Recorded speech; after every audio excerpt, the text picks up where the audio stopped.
So, here I am. So, I was just going to summarize, not break down this situation, but then I realized that I have been spoiling you guys, and you guys are used to longer videos on Sunday. So, once again, here I am. But, real quickly, I am going to start posting my Sunday videos on Saturday night. I don't know why it seems to work out better that way. If I post Saturday night, by Sunday, YouTube would already pushed out the video. For some strange reason, when I post on Sunday morning, many people do not get the alert or whatever. So YouTube is officially on my Patreon schedule. I usually post sometimes Saturday night, so by Sunday morning everyone has the video. So yeah. But before we get into this story, there is a few things I would like to say. Number one, shame, shame, shame on TikTok. Shame, shame, shame on TikTok. For allowing this story to be posted. Especially knowing that their main users are from the age of 12 to 25. Youngsters, children, minors. Now, I'm not saying that, adults do not use TikTok, but the majority is 12 to about 25, 27-ish. It's mainly for the youngsters. So this story was not a place for TikTok at all. And so Devin was telling me that there was this high schooler who took what Kendra in her story, took what she said and ran with it. But she ran with this nonsense to her teacher. So now we have youngsters looking at teachers and old doctors thinking that because they say, "Hi, how are you doing?" they now want you. Again, this did not belong on TikTok. And then we have people who are not professionals giving their professional advice. And that is so dangerous when we're talking about I was going to say the medical field, but anything medical and mental should not be discussed by people who are not professionals. I can't stress that enough. Number two, there are two things that I kind of agree with Kendra on to a certain extent.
mentioned what city she was from. So the fact that people went ahead and did that is crazy. That's not cool. Doxing is not cool. And then lastly, I do agree that there was a certain time that I feel as if the psychiatrist should have shut this down or created boundaries. Again, I am not a psychiatrist or a therapist, nor I never wanted to be. And for you 2025 trolls, let me say this again. I am not a therapist or a psychiatrist, and I'm not passing myself off to be one. You hear me? However, I don't know what the protocol is, but there should have been a time where boundaries should have been set, or he should have passed her on to another doctor. But we will get into all of that as we go on in the video. And so please remember to hit that like button. Hit that like button. Hit that like. Now I'm asking nice this time around. So can you please hit that like button, and while you're at it, go ahead and hit that subscribe button. Subscribe button.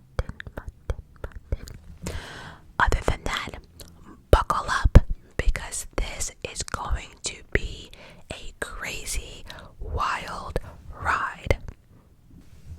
To start off, I feel as if I have to say this part because at one point I was confused myself. So, normally, you would have a psychiatrist, the doctor who gives you meds, and then you have a therapist, and that's where you go sit on your little couch or little chair and pour your heart and soul out. Usually, again, there's two. The doctor gives the meds, and the therapist is the one you talk to. When I was in therapy, I saw my psychiatrist once a month in the beginning.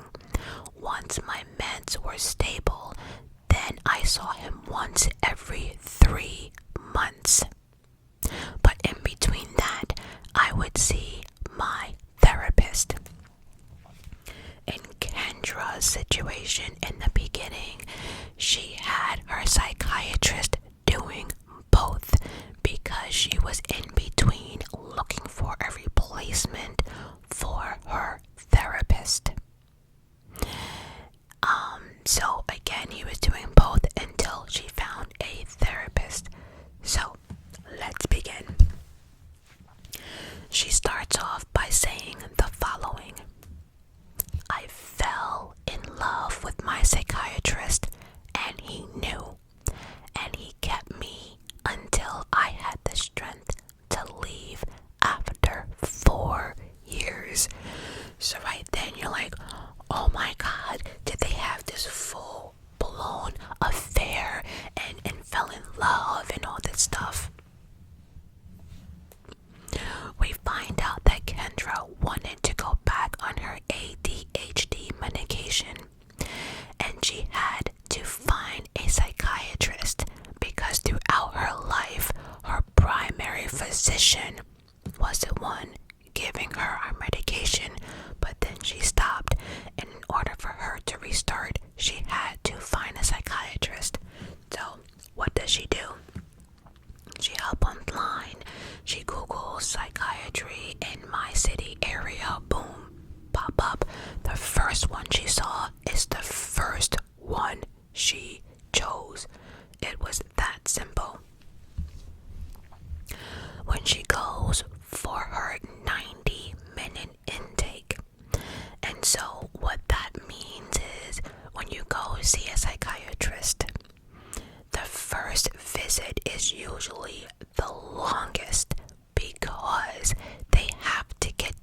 know you, like really know you. They need to know questions like, what type of medication did you take before? What dosage? Was there side effects for how long? And then they give you a questionnaire about how do you feel, like when you wake up in the morning, are you depressed 1 through 5? And so you have to go through all of this, and then the psychiatrist looks at that and everything, and then you guys have a conversation. So it's literally getting to know the patient. And so when she met the doctor, she could not help but realize that he was about her age and that he was very, very handsome. She explains that she had a lot of couch time in her life, aka therapy, so she felt comfortable enough and trusted him enough to lay it all out on day one. She spoke about her childhood trauma, her daddy issues, all that she went through, relationship, trauma. She also explained that she had been 6 months sober at this time, as per her, sober from drinking and substance. So this first 90-day intake, this is what she's supposed to be doing, right? So the doctor can understand why she feels the way she does, as far as maybe like the daddy issues or childhood trauma. So all of this is completely normal. And so because they were figuring out her medication, she had to see him once a month. And during those once a month, she let us know that he made her feel like they were friends. The reason she thought that is because he was really funny, cracked jokes with her, and told her that he was impressed with running. The type of running that she did, he was very impressed. And of course, she loved all the attention she got from him. By the third session, by the way, they did do their therapy sessions online through Zoom. For now, they did their sessions online through Zoom. So by the third session, she asked the doctor if she could call him by his first name. According to Kendra, he seemed very smug and happy with himself and told her, yes, you may call me by my first name, which to her, she's like, oh my god, I've only called my doctors by their last name, but this doctor was going to allow her to use his first. Then she says the reason why he became so smug is because that was his first sign that him pretending like they were friends was working. So in other words, she's implying that maybe he was grooming her.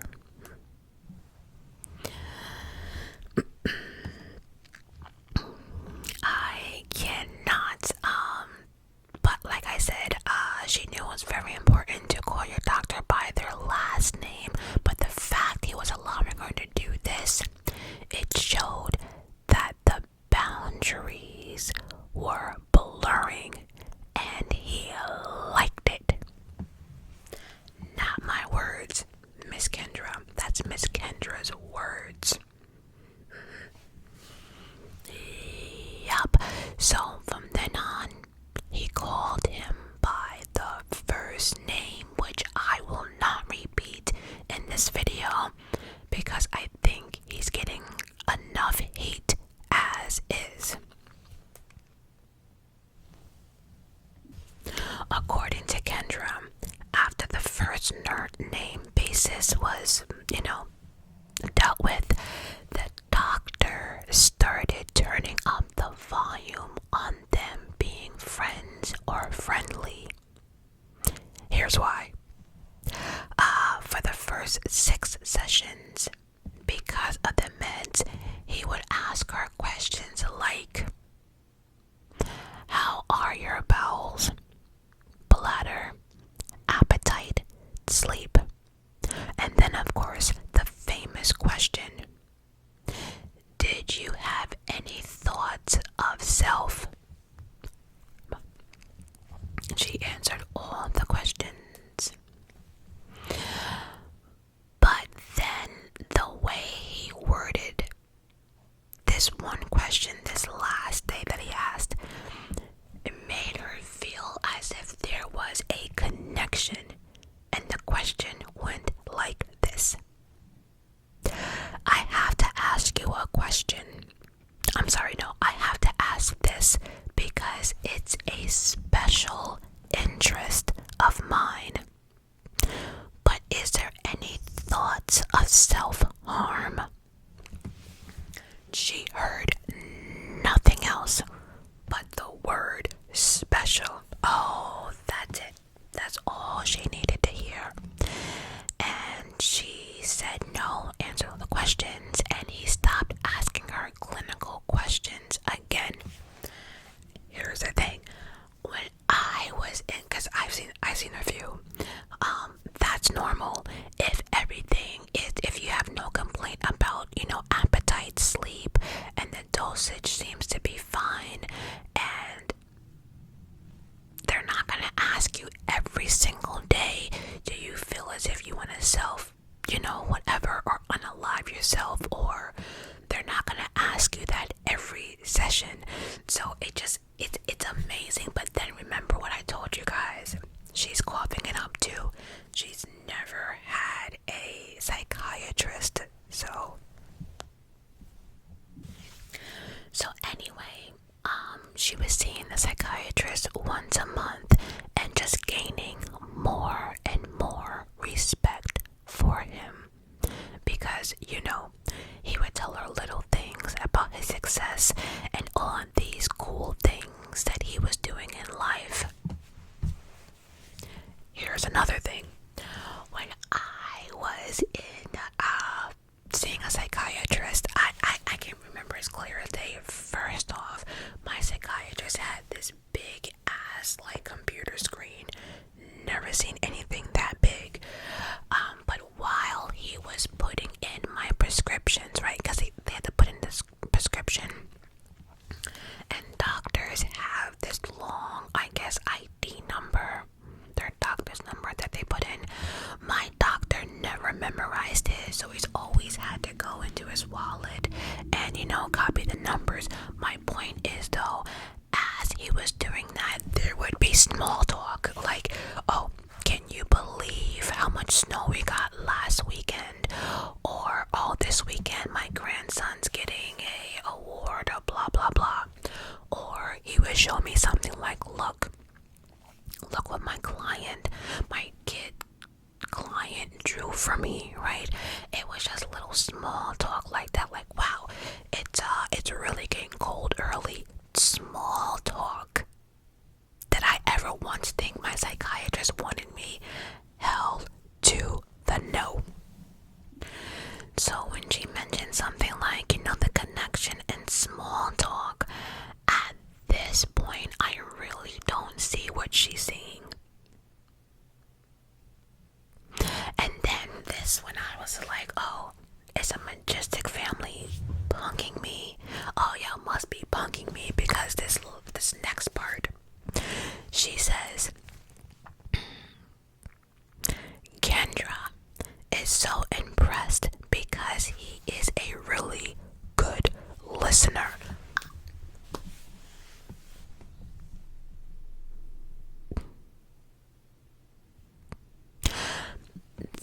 This is when I had to pause the video, and again, I'm like, she's joking, right? She has to be joking. Did she just say he is a good listener? Baby.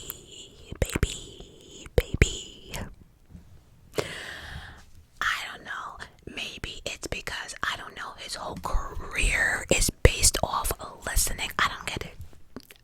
I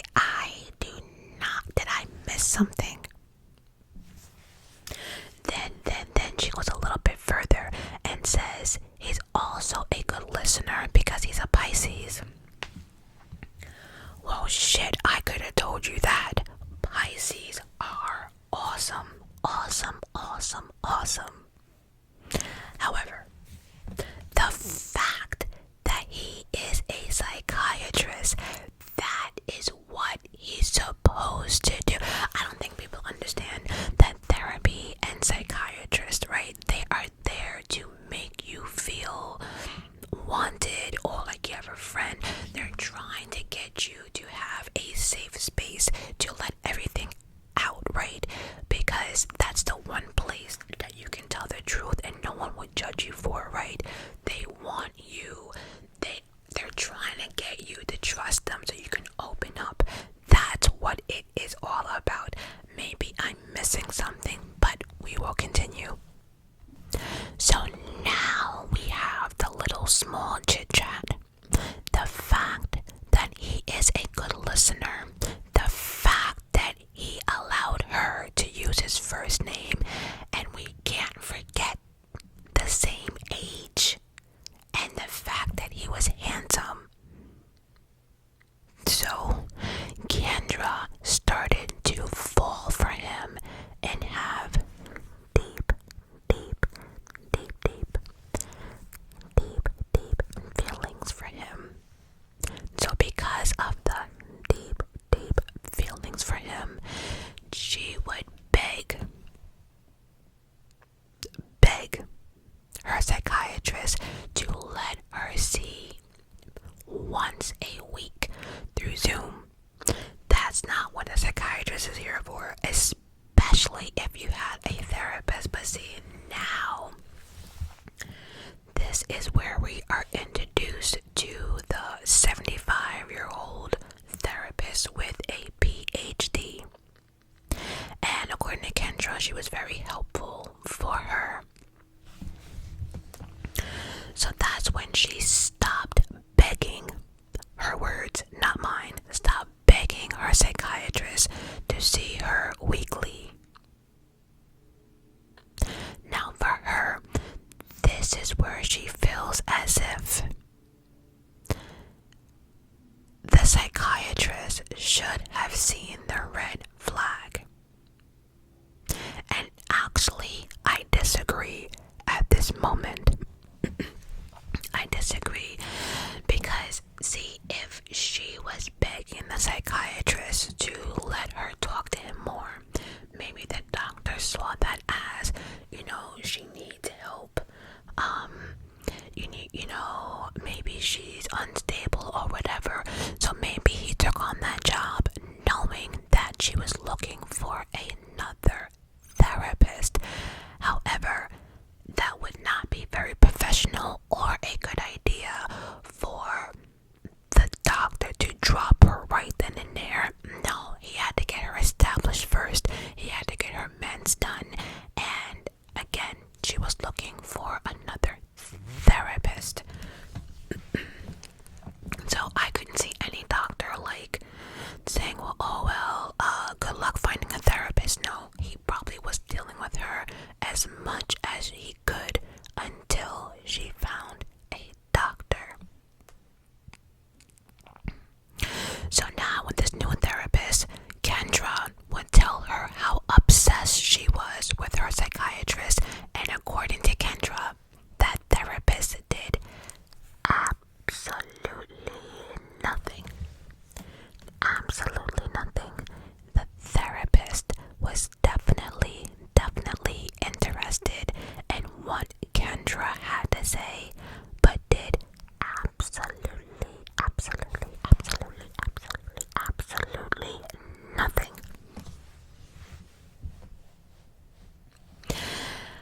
But here's my question, right? Like in the office I went to, right, my therapist would talk to my psychiatrist, and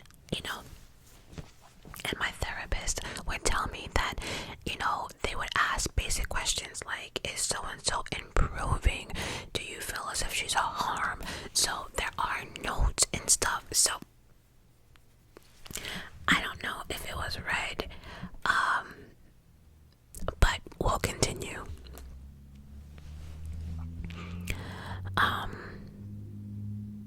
according to Kendra, this new therapist did teach her a lot of things and was very helpful. And so, yeah, I don't. So she stopped seeing her psychiatrist so often, and now he's once a month, strictly for med conversation only. So for her, because she was not begging the psychiatrist to deal with her and see her more often, this is where the emotional roller coaster started. So she feels as if because she wasn't begging him to see, she felt as if she was being punished by him. So on some sessions, he would be warm and kind and do small talk and let her know about little parts of his life, achievements, etc.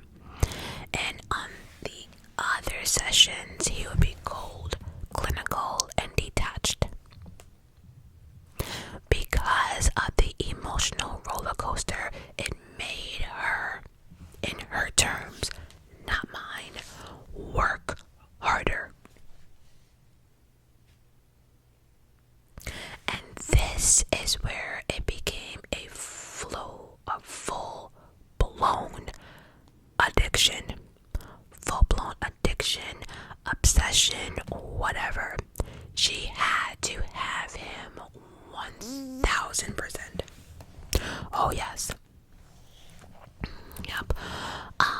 According to her, the psychiatrist used his psychiatric training to manipulate her and get her hooked onto him.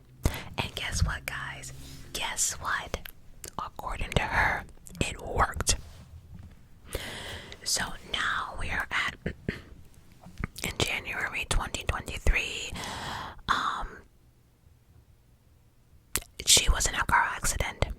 Instead of going to the emergency room, she decided to go home. You know why?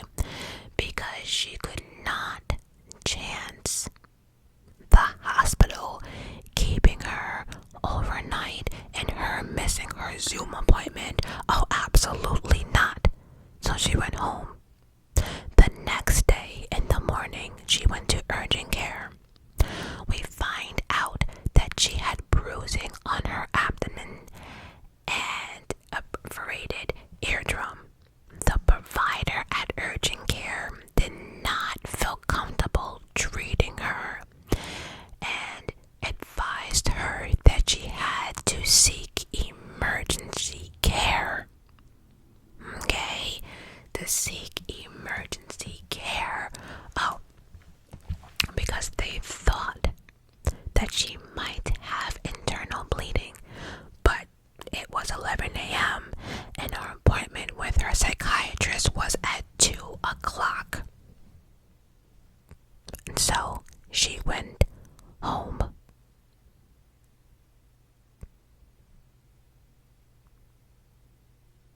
Because you know what?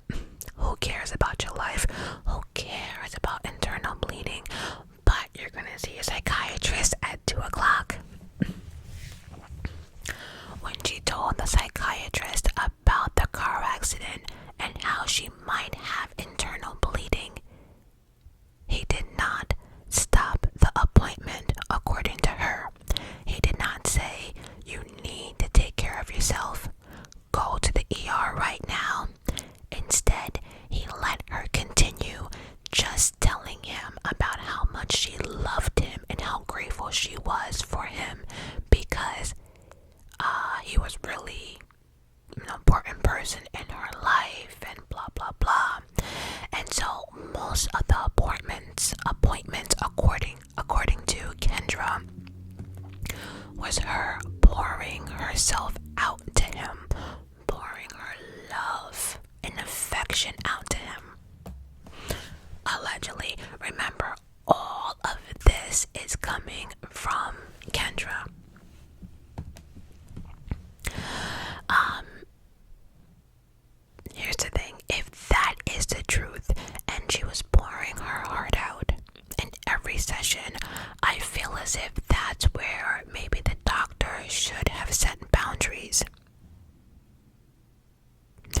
She also mentioned during that session that, he never told her to go to the ER. I don't know if I actually buy that part of the story, I'm being honest, because no doctor on this planet, especially in the mental field, would listen to a patient talk about they went to urgent care and internal bleeding, and then if you have the proof to show him, right? I could not see any doctor sitting back and just letting you talk about how handsome and gorgeous, how much you I just don't see that, because it'll be one of those, well, she spoke to you before, did she not tell you that she might have internal bleeding? It just doesn't seem rational. It doesn't seem like something a human would do, especially in the medical field. But that part, don't buy it. Nope. Again, she lets us know that she told the therapist all of this, and the 75-year-old therapist did absolutely nothing.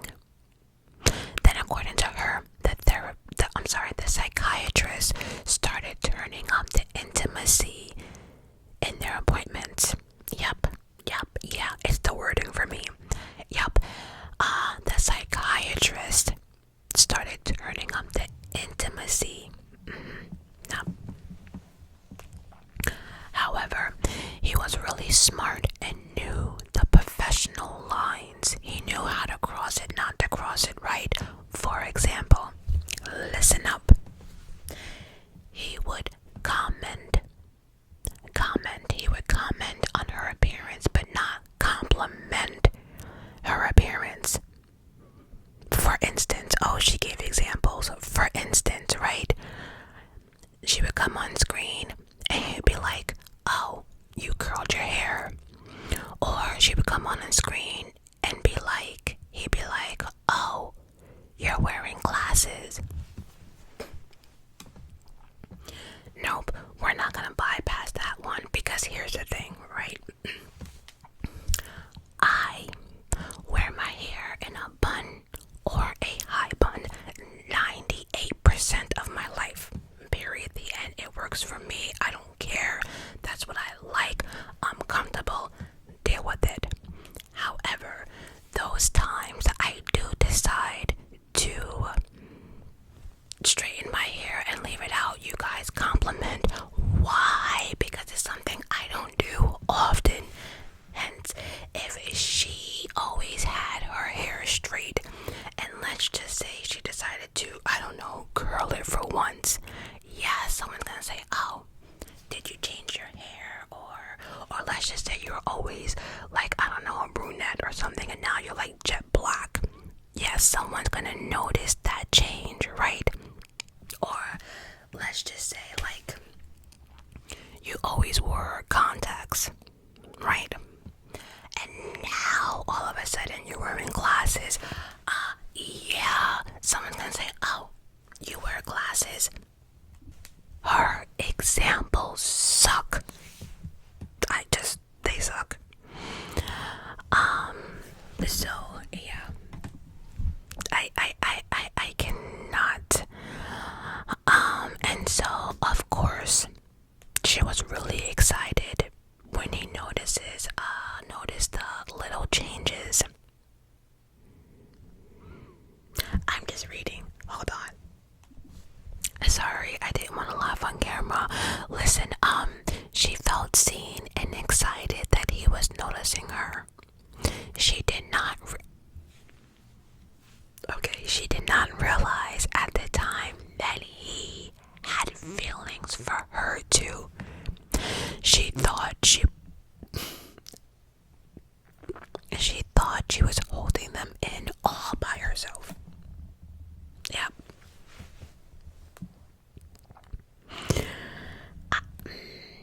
Like I said, I already backed up the psychiatrist. I tried, because again, like, I keep using psychology, but let's just, like, for instance, my oncologist, right? If I happen to change my hair today, oh, you would absolutely know. Many of us have doctors who have had the same doctors for years, right? So, you know,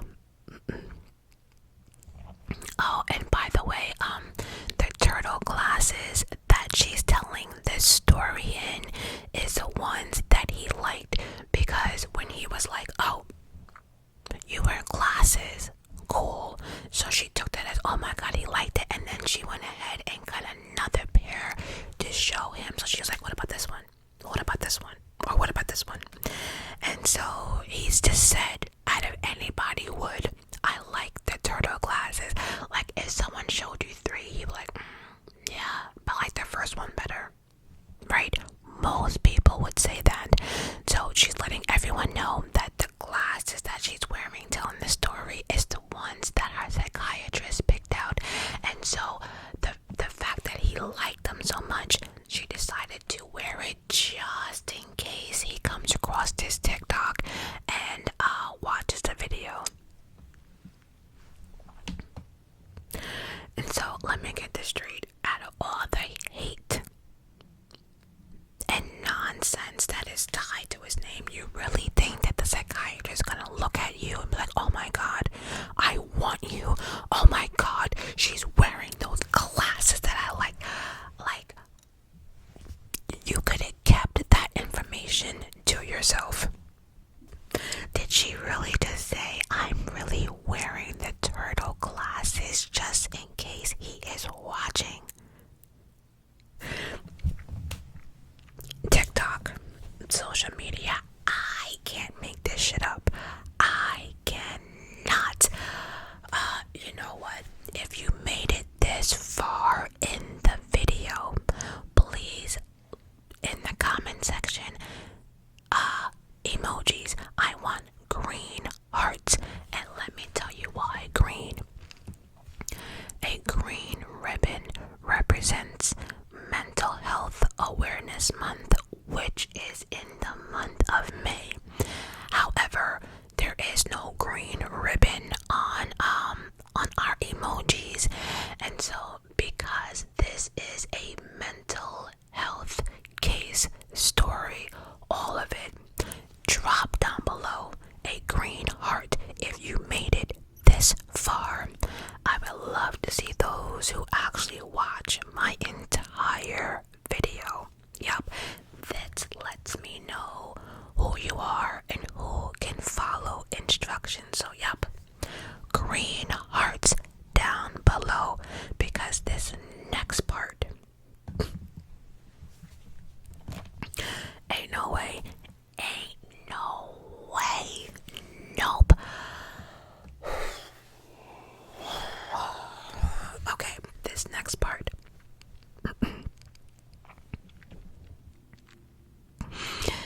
This is when we are introduced to our dumbass, delusional best friend of hers, who happens to be a medicine physician, actually an emergency medicine physician. So your friend's a doctor working with emergency meds. Okay, cool. Her dumb ass delusional best friend is telling Miss Kendra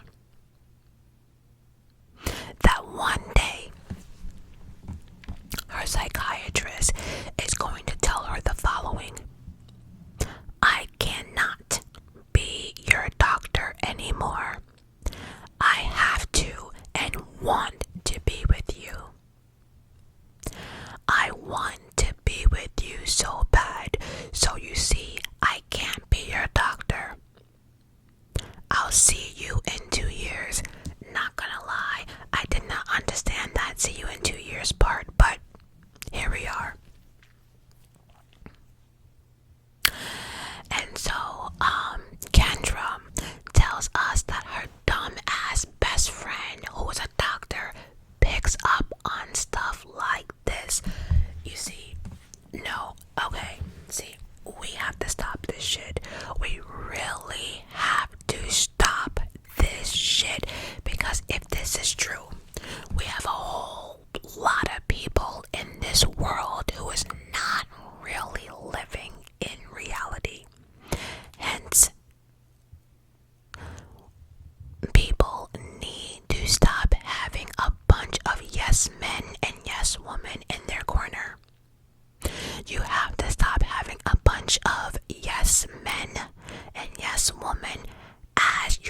best friend, because they are not doing you any good in this world. They are not.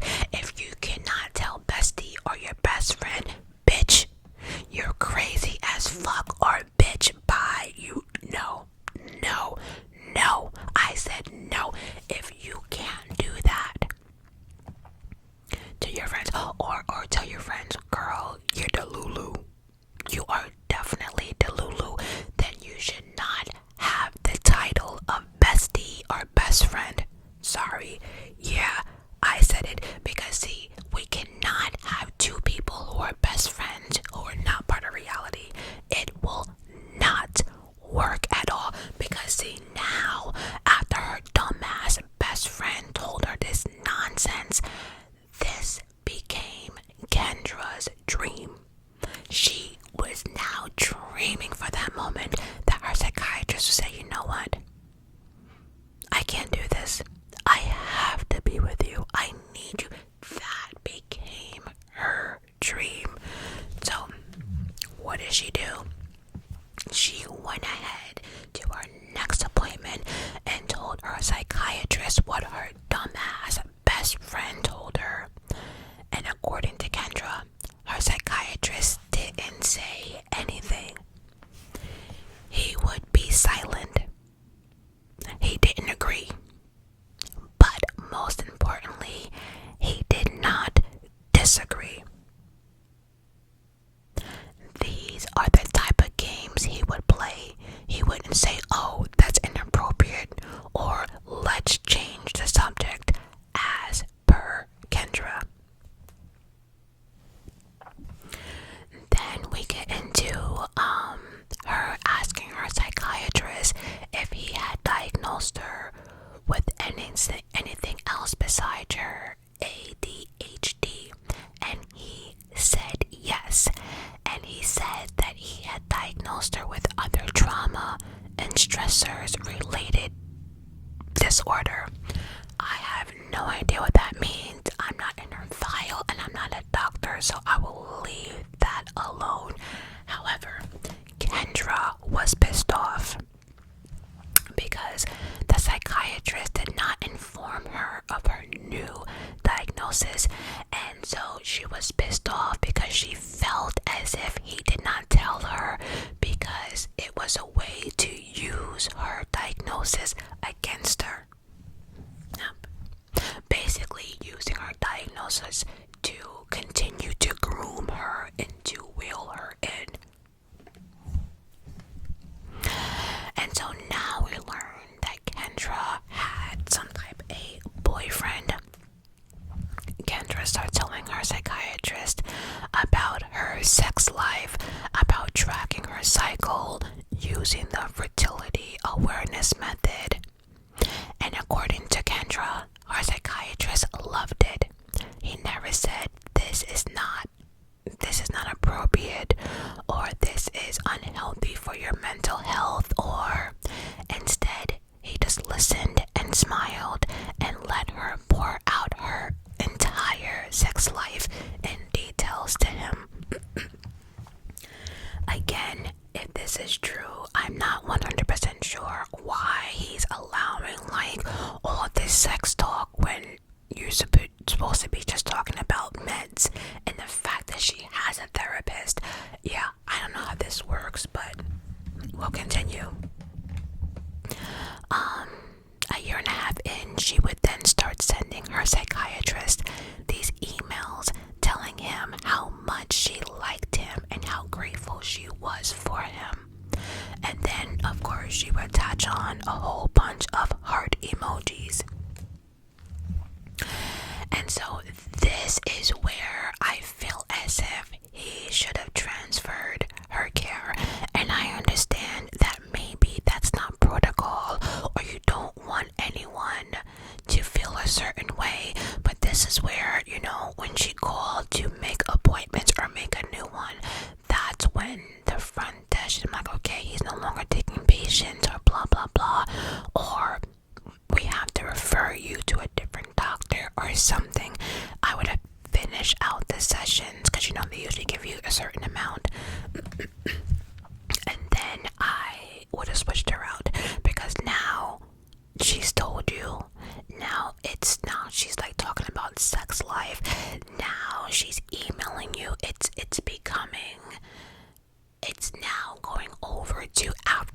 hours, if that makes sense.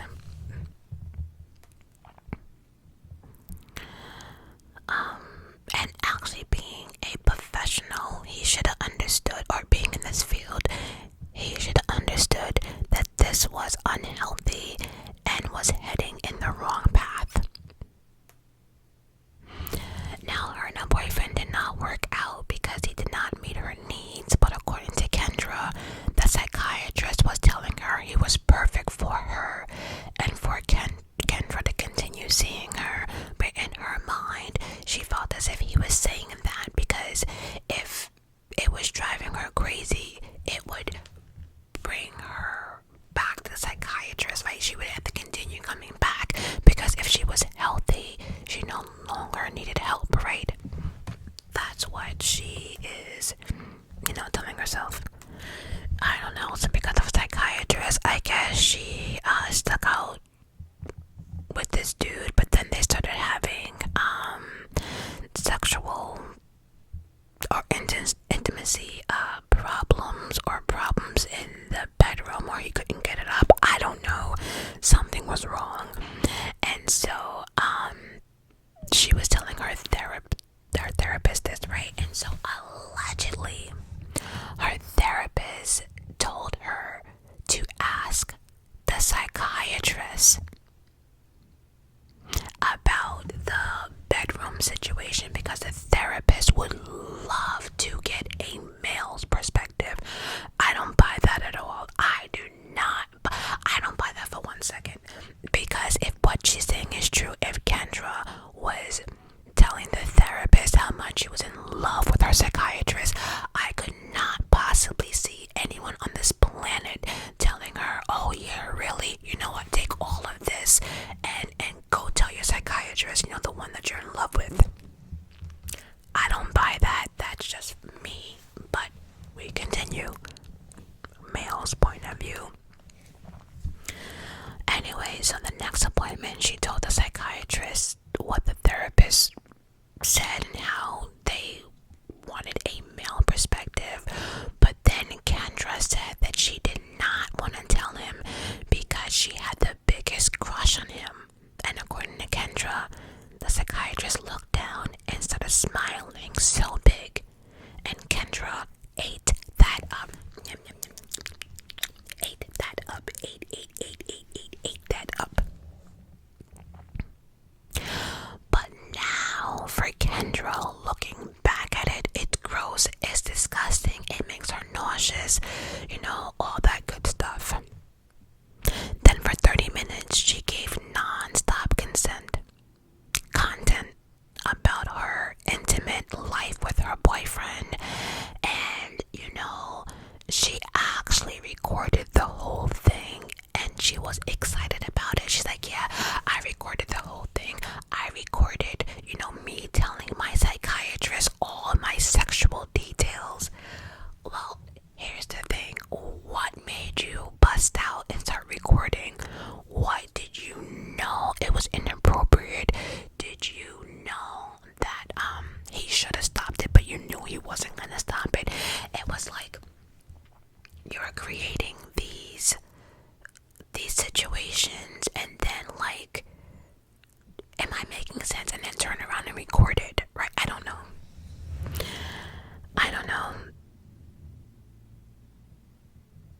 There was something wrong there because out of the blue you just don't record a regular session. I don't know. But I do have to agree with her that there should have been no discussion on anything sexual, especially if they were only there to talk about her meds. So I do agree with her on that. Especially when you do have a therapist. So I feel as if now this whole situation is really getting out of control.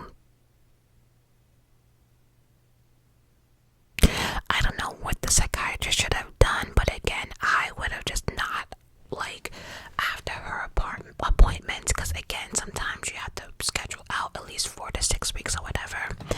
I just, if that was a doctor, he should just said, okay, okay, her next renewal or whatever, refer her to so and so, or I don't know, but yeah, no.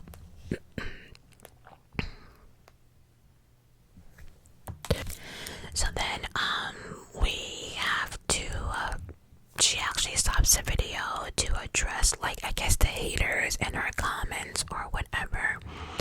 She was actually going off on people because people wanted to know what her diagnosis was. Because like I said, she kind of made it broad, but then she addressed the fact that a lot of people clocked her on the fact that she said the doctor's first name and all of this stuff, and that people were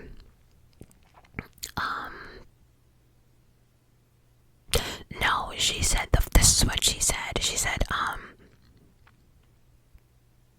she was addressing the people that noticed that she mentioned his first name.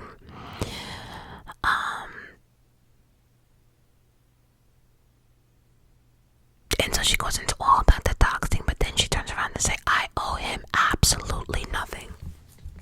Basically like, oh well, I said his name, oh well, I owe him nothing. Yeah, no, honestly, I completely disagree with that. I completely disagree, because now that this man's name is out, he's getting all this hate, now his reputation is on the line. Then says it's not about doxing her psychiatrist, it's about telling her story. My thing is that the way you're telling the story, it puts this psychiatrist in a category or this box that nobody wants to be part of, if that makes sense, right? Especially if it's not true. So yes, she did try her hardest not to say his name, but the fact that because you fucked up and now you're getting hate for it, it's like, I owe him nothing. I owe him nothing. You do. You absolutely do. Because okay, so you're accusing him of something with us not hearing his side of the story, so all of this can have been fabricated, right? How will we know? And so, you do owe him. You absolutely do, because yeah, this is a chance you take when you start putting all your business on social media, and then you drag other people down with you, right? Because now this man's reputation, and we don't even know if all of it is true. I just cannot. And then she was not finished going off on you people, because she had to take a moment, and then went off again to explain how it's incredibly disturbing to her the amount of people that are predators, protectors in her comments, and that she is the victim, and how dare anyone blame her, especially the mental health practitioners. They were also in the comments stating that she has to take accountability. You know, you took this whole thing out of context, now you're ruining a young man's reputation, and for what? And it's her fault the way she interpreted things, and that's what I mean. It is her fault the way she interpreted it. So now this man's reputation and career, and you talking about you owe him nothing. I just a little fucked up, but okay. After that, comments were turned off. Then she goes off basically saying everything was completely her psychiatrist's fault.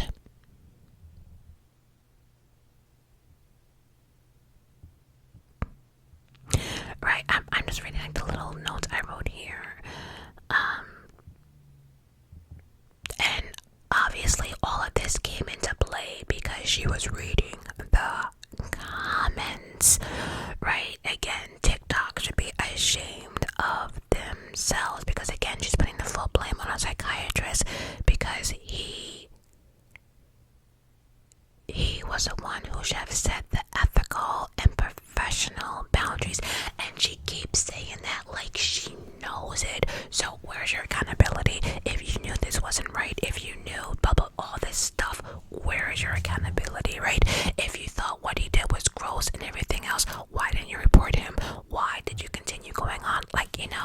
wasn't, I don't know, weird. Now, I'm gonna continue that because it is weird, because it was like she knew some of these conversations that they were having were inappropriate. And so if you knew that, then why bring it to him? But because he was a professional, he should have stopped it. Well, you knew it was inappropriate as well, right? I don't know. It's like, I know they always say, like, don't blame the victims, but I'm not sure. I'm convinced of her being a victim in this one. If that, like, we need both sides of the story. I don't know. And another thing too, all these recordings that she has, why has she not released them? She's showing like emails and this and that. Why have you not been releasing audio? I just, okay, move on. But that's really a pet peeve of mine. I really hate people who don't take any accountability at all. Like, zero. All of it's his fault. Okay. So now Miss Kendra finds another boyfriend, and this time the new boyfriend is a psychiatrist. Then we get the story of their first date, or however the first date, I don't know. So on the first date, she's telling us that the psychiatrist, her new boyfriend, is letting her know that he is in love with his client. Oh yes, oh yes, oh yes. He had a crush on one of his clients, and how attracted he was to her, and how he would go visit her at work, blah blah blah blah blah. And in her mind, she's like, oh my god, that's my psychiatrist to me. He finds me attractive, he wants me. Yep, another person feeding into her bullshit. And honestly, I don't believe this part for a second either. I do not believe that she got a boyfriend that happens to be a psychiatrist, right? That happens to tell her, because remember, they're on a date, that happens to tell her, remember, he's a doctor, that he's in love with one of his clients. Finds him attractive and has been going to her job. Doctors can't do that, right? So the fact that doctors can lose their career over that, why would he tell a girl on the first date this story? I don't buy it, because it's too close to her fantasy. It's too close to her fantasy. So I personally, in my opinion, I don't buy the bullshit. I do not. Delulu in that department. Now we're back to, she had no idea that her psychiatrist was a predator towards her, but she went ahead and decided it was a good idea to tell her psychiatrist about the conversation she had with her new boyfriend on this date. And she went into all the details that the guy said on her date. And some of the details,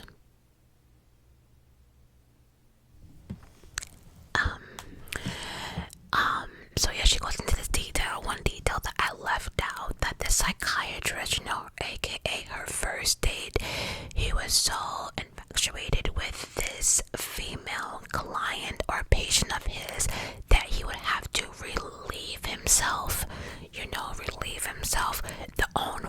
his own way before he saw his client. And that's how much sexual buildup he had for his client.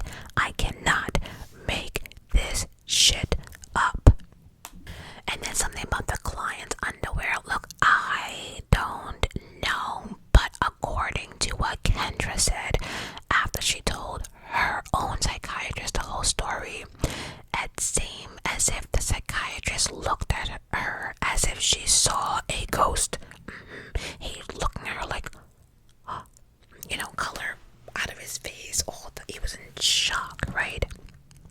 He also looked like he was going to vomit, because he prided himself on being extremely professional. Yep,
it's just a no. Just no. Yeah. Then she ended up in TikTok jail or something. I don't even know what that means. She got some type of violation. And something about now she has to choose her words carefully. I don't know what none of that shit means. But at that point of the violation, TikTok should have pulled the whole goddamn series. They should have pulled the nonsense.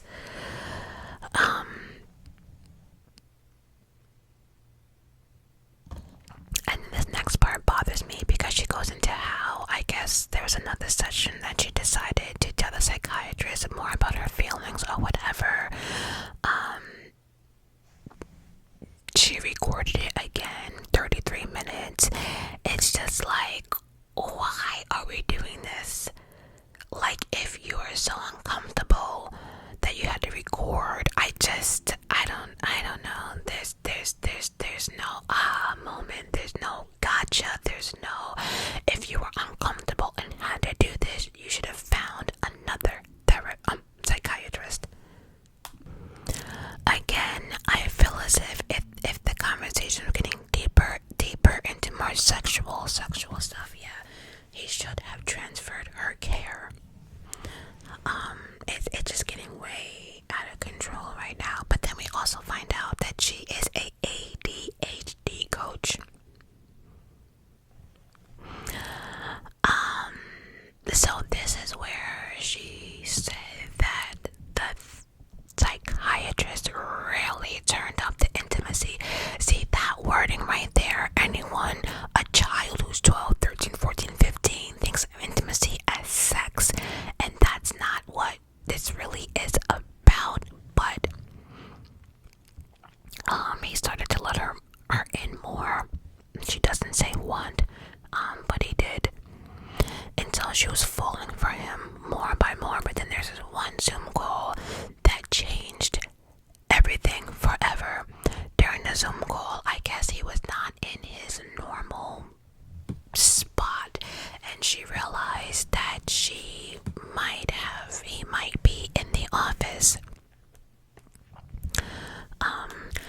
She did ask if he saw patients in the office, and he just kind of brushed it off, like sometimes he just likes coming into the office to do some work or just a change of scenery, but he never really answered the whole in-person question, right?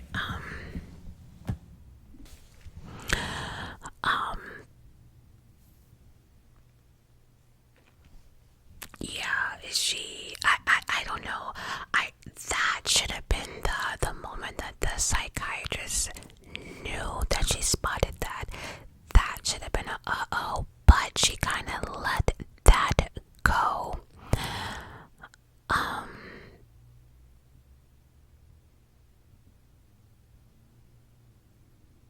So now we're back to the email situation.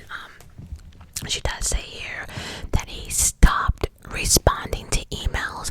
Now, I don't know what those original emails were about, but it's clear once they started getting inappropriate, he did not respond to those at all. He just stopped.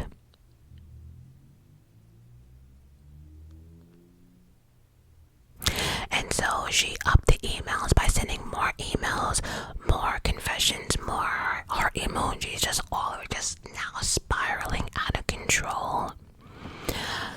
It's just too much. Like, now that's after hours, first name basis, sex talk. It's just way too much. Like, literally way too much. He stopped responding to the emails, but what he would do was he would mention the emails in session, so he would still give her the attention that she was craving, but under his structure.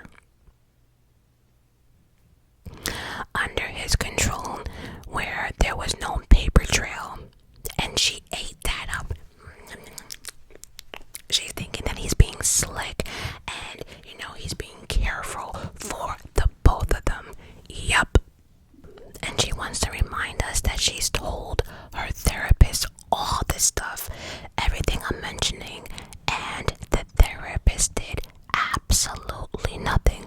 So then Kendra realizes, uh-oh, I have no more appointments. Let me call the office to see if I can now book some more Zoom appointments. But when she called, the receptionist or secretary was like, oh, do you usually see him in person or on, telehealth? What? He actually sees people in person, because remember, she kind of asked, like, where were you? But he decided to come in sometimes, but he never said, I see inpatients. So she got mad. And of course, she took the in-person appointment, but she was mad and took that as, oh, he's a liar, he lied to me, blah blah blah. In actuality, it's like, girl, he didn't lie to you, he just says he likes to come in from time to time. That's not lying. And then usually when you go online and you see this stuff, usually when you pick a doctor, it'll say seeing inpatients, not seeing new patients, all those type of questions. So if you didn't pick up on that, I'm not like, it's not like she said, oh, you see inpatients, and he said that word. No, he didn't say that. She goes, oh, why are you in the office? Because she assumed he only did, the Zoom. But that's your problem. You assume that shit. Yup. And now she definitely wanted to see him in person, because now she wanted to know why he lied to her. Okay. So this is the part where she admits that some people think that this is a crash out, or being obsessed to the point that now she wants to see him, in person.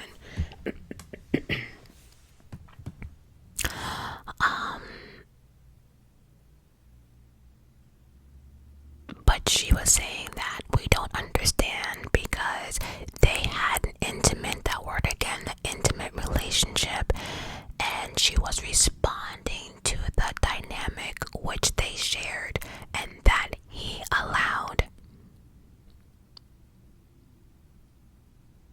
But in the same breath, I don't see her admitting that he was like, you know what? Come see me. Because it's clear he did not want her to come see him. Yup. So I'm gonna need to read this next part word for word, because the next time they had Zoom, she confronted him on the situation. So buckle up. Here we go.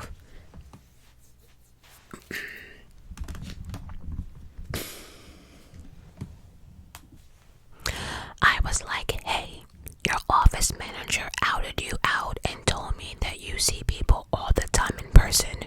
Why didn't you tell me that when I asked you?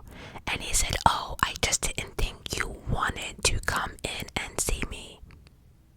And that was such a weak lie from him, from someone who was so scripted and controlled and calculated. He didn't even have a plausible thing to say.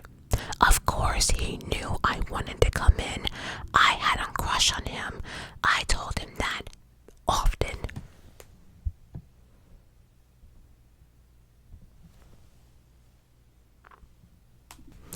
On her next therapy appointment, she ran in and told her 75-year-old PhD therapist that the psychiatrist had lied about seeing him in person. And you know what she said? The 75-year-old woman looked at Kendra and said, well, it's probably because he knows it will be a lot of sexual tension in the room if you go in person. So make sure you understand that. Another person feeding this to Lulu. Again, I don't know if I buy that, but that's what she said.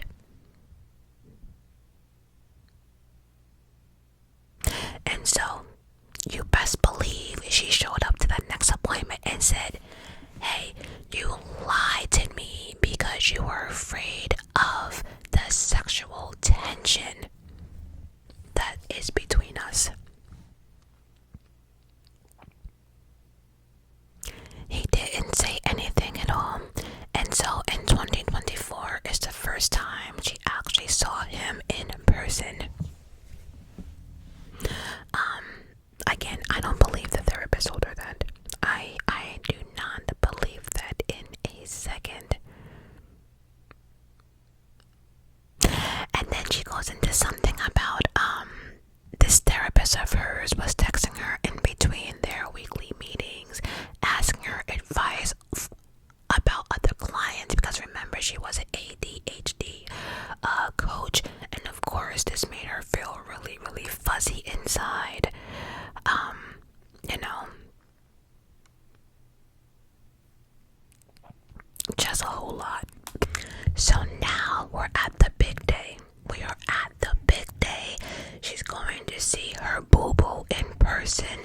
You know, she's seen him in Zoom, but now she is completely excited. You know, she makes sure she wears her best dress. She puts on her makeup. Oh, she's so excited. And then the moment that he comes out to get her, she is so excited. She jumps up and basically like jumps in his arms, and she's hugging him. And you know what he did? You know what he did? According to Kendra, he gave one of these. He didn't even touch her. One of those. Hey, how are you? Right? Not embracing her. Nothing like that. Could you imagine her self-esteem right then and there? She came all dolled up, new dress, makeup, all of it. But he barely even patted her on the back. To her, it was the most awkward situation, and she had to feel a certain way about it. You did all of this, and the man don't even care. You know?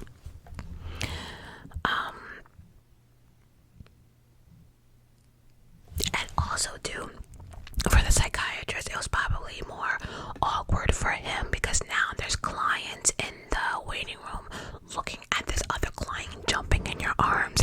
It's just not a good look. Then she goes on to say that she's really glad that he did that, because her psychiatrist was many things, but stupid was not one of them. So she never ever touched him again. And then she's very grateful for the relationship did not cross that line, because it would have made everything so much harder.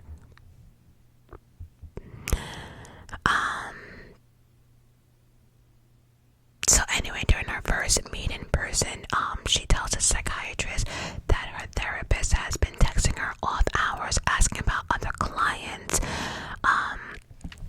He tells her that's a big, huge boundary violation. Should not be doing that. And she's like, oh my god, thank you for pointing that out. I didn't realize it.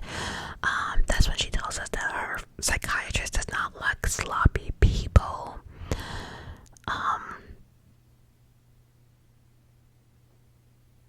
And then that's when she realized that's probably the reason why her psychiatrist did not text her after hours, or really, really did not feed into the email situation, because he was way too smart about that, and he understood that that was a boundary violation.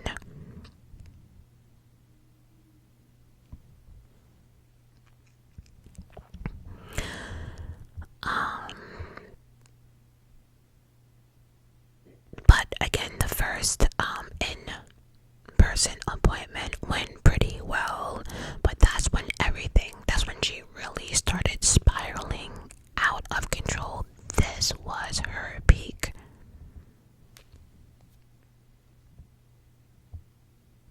And then she peeked back in and to let us know, and that she's tired of people telling her that she needs to take accountability, blah blah blah, for her actions. And she's like, no, I shouldn't have to take any accountability for nothing, because she was under a care of two professionals.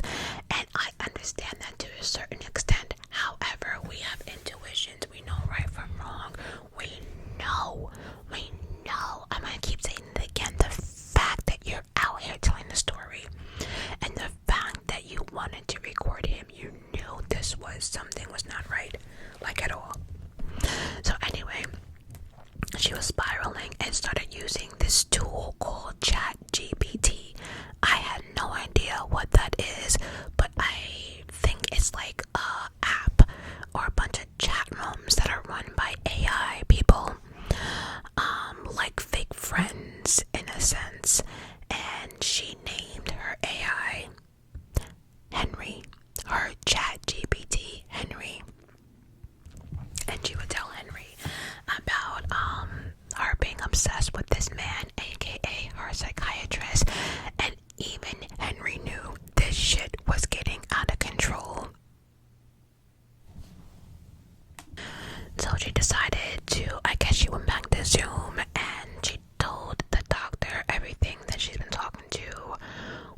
she ran to Henry and told Henry what happened.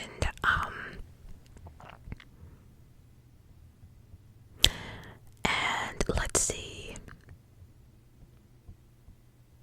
And then she proceeded to tell Henry how she really wanted to be with him. They needed to be together, blah, blah, blah. And she also told Henry that this is completely her doctor's fault, yada, yada, yada.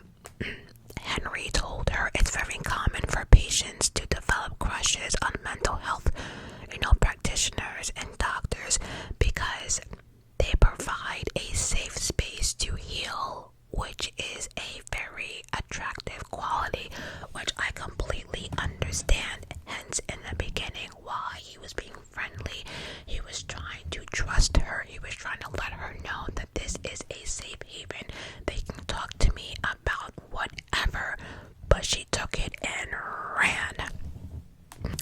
So next session, she's telling her psychiatrist about Henry. Yes, he knew about Henry, aka AI.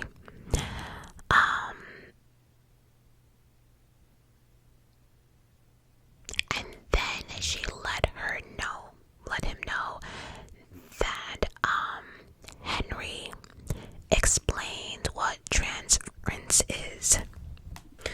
And so Henry introduced her to this word transference, which means she is putting her feelings, her own feelings, onto her provider. So she's telling all of this, what Henry said, to her psychiatrist, and then the psychiatrist turned around and said,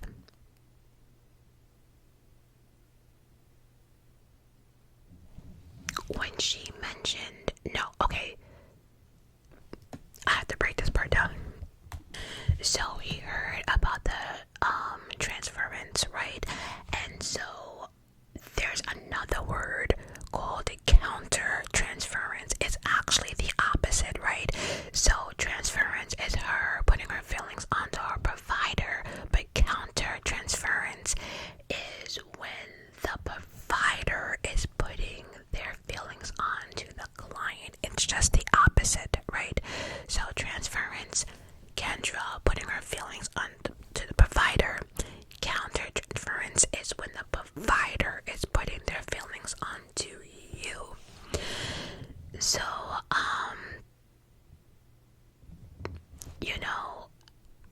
I don't know. So it seemed as if that Henry mentioned the transference, and then the psychiatrist like, what did he talk about? Counter transference, and then they went into what all that means.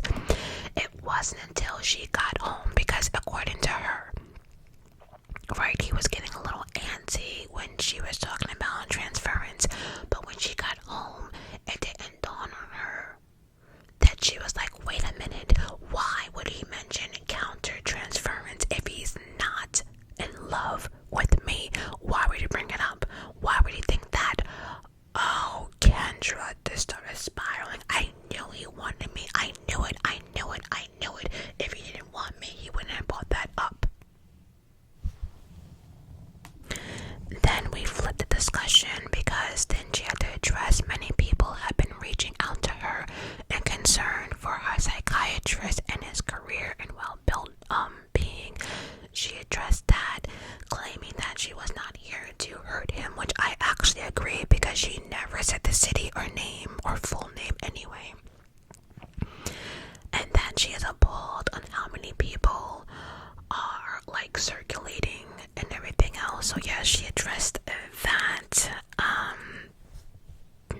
So continue on with the story. By the way, I do have to agree with this, because she was like, for those who are talking about, oh, you are worried for my psychiatrist's health and well-being, then stop circulating. And she's right. If people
So she screenshot what Henry sent her and sent that by email to her psychiatrist with the subject counter transference and emailed it to him.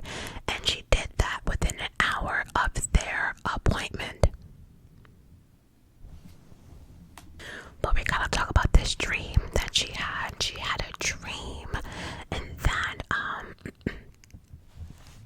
her and her psychiatrist hooked up in the office.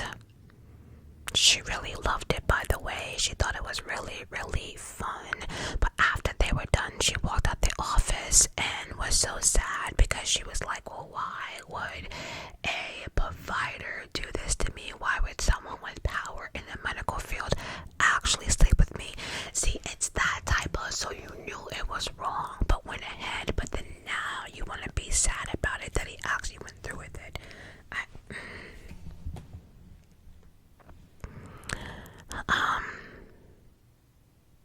And then of course she was like, oh, thank God, it was just a dream.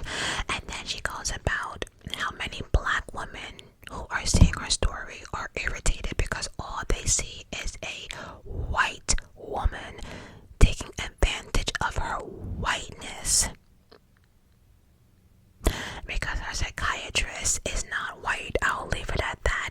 And they're just basically saying another white woman out here crying, ruining another person's life and career who's not white.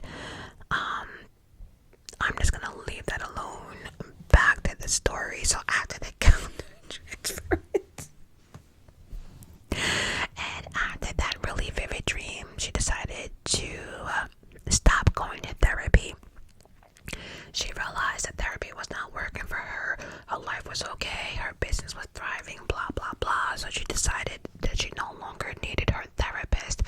So she told her therapist she was she was no longer needed and that she was no longer coming back. But then we go into something like the therapist wrote her and said, oh, you have to come back for this one session.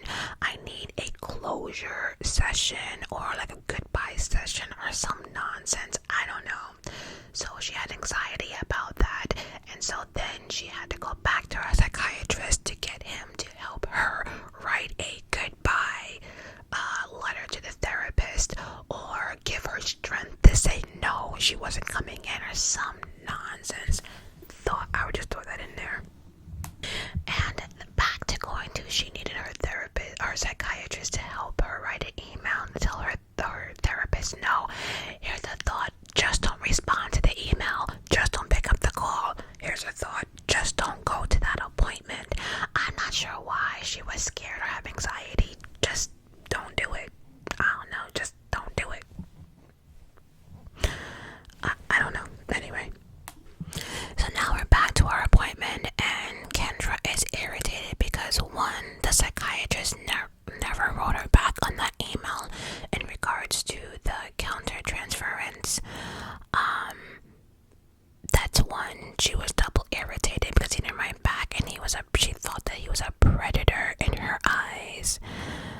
And the fact that he was ignoring her, she was already hot. So for the next part, I'm just gonna read it word for word because it's just a lot easier. So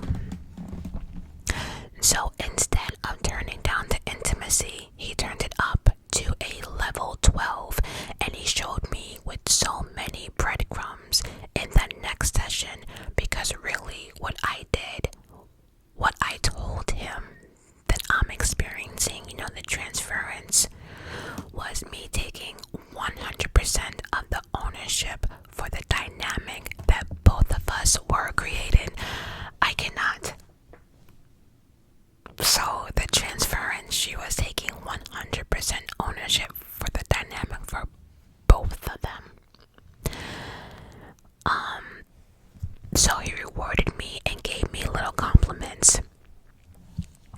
He would say things like, if you weren't my patient, I would refer my other patients to you for coaching services. That's not saying, if you weren't my patient, I want you. That's just saying, I respect you.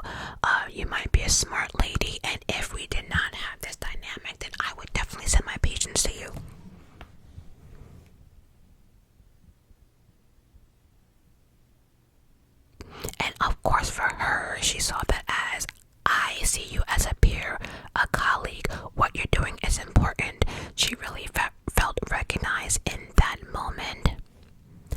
So,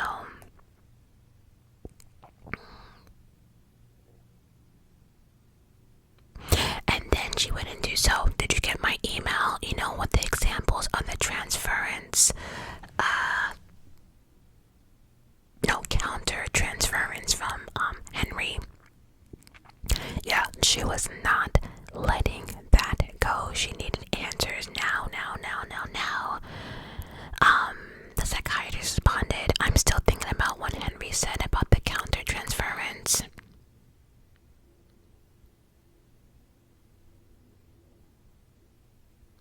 And then something about she reread the email, and then of course the psychiatrist loved hearing everything about it, loved the examples, and he was smiling, all types of shit. And then he would give her, metaphors, or as she would call it, intellectually stimulating her mind, because he would respond with stuff like, I'm feeling a salad of emotions right now. Salad of emotions, a bit of raw emotion, a tomato, because when you bite into it, it's a simple surprise, and then the salt amplifies it. And of course, she's smiling. She ate that up. Listen, at this point, I think we understand this whole situation, right? Because they start getting into some type of boundary conversation, and he's like, oh, you like my boundaries? She's like, yeah, I love him, but I hate him, but I love him. That's like that push and pull she was talking about. And then she starts talking about how he started exploiting her, and I don't know. And this last part, I'm over it after this. So anyway, the last in-person appointment they had, towards the end of the appointment, she was getting up to leave, and this time, I guess when she was walking towards the door, the psychiatrist got up, and she was like, oh, he never did that, before, and then walked her down the hallway out to the foyer, and then as she's saying goodbye, he turned around and said, okay, see you next month, and she's like, oh, he never did that before. And she got in her car and was like, wow, that was the most intense session we had yet. Here's the thing, do you know how many times I've walked out of my psychiatrist's office and he did not get up? Or there was times and he actually walked out with me because he was getting the next client or patient out of the waiting room. And have I ever said when he opened the door, like talking like, oh, so you're gonna go have dinner now or something? I'm like, yeah, maybe. Like, all right, we'll enjoy. Did I ever once say, wow, that was the most intense I've ever had? Like, he walked me down the hallway and asked me if I see him next month. Like, wow. Oh my God. Like, what am I gonna do with myself? It's little. So you took things and you ran with it, and in my eyes, and it's just like, cause I have here. Oh, and then she said, and then as she walked out, she looked up and saw that the session went over by 15 minutes. Here's the thing, because both of them have done it, they both look at the time and they'll say, oh, well, I'm lucky that there's no one after you, and then they'll take, whatever. But yeah, if they have a few minutes, yeah, they'll go over. But the way she made it seem as if, like, one, because he walked her, before he opened the door in the office, walked her down the hallway, and then asked if, I would see you next week. She took that as a whole, like, girl, go sit down. Wow. Oh my God, that was the most intense, what? Because he asked you if I'll see you next. Girl, bye. I'm actually already over this video. How did all of this come to an end? Well, long story short, wherever she was working when she lost her insurance,